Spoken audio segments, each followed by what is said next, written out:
Is it a vision? Is it survival? In the world, there are two types of people. People who live for survival and for mission. If you make survival your goal in life and live with an interest only in money and materials, the more you eat salt, the more thirst you have. The more you have the material, the greater your thirst. However, those who live for their mission without thinking about survival are those who are conscious about the eyes of God.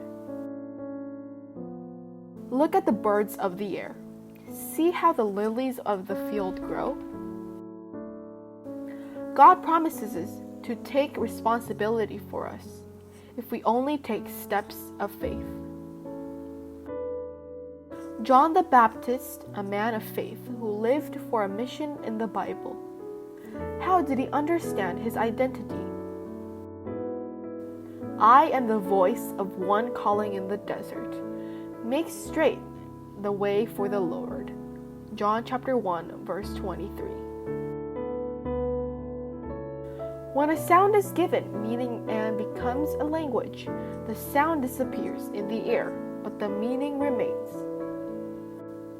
John the Baptist also confesses, "He must become greater, I must become less."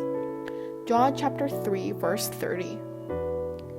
Human nature is born to pursue selfishness, greed, self-glory. But what does the Bible say?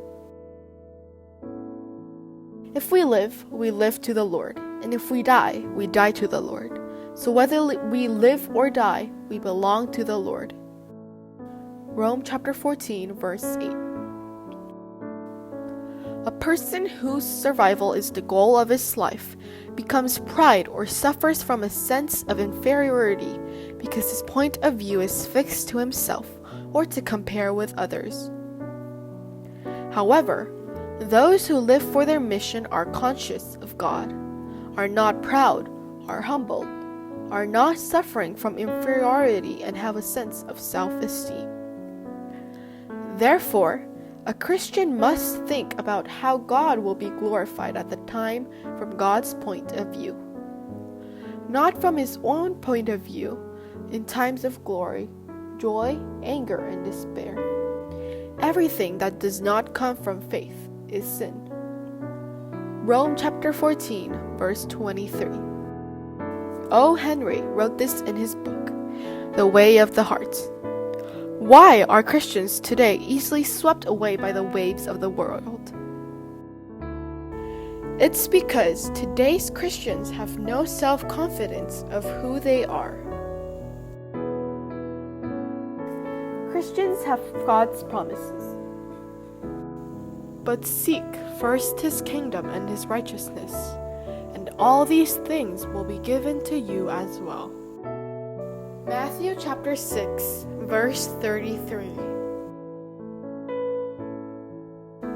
Just as those who have seen the sun cannot be satisfied with a candle, those who have Jesus in their hearts cannot be satisfied with just living to survive.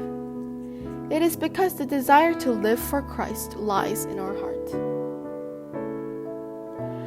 When we live for our mission, our lives will be filled with amazing miracles.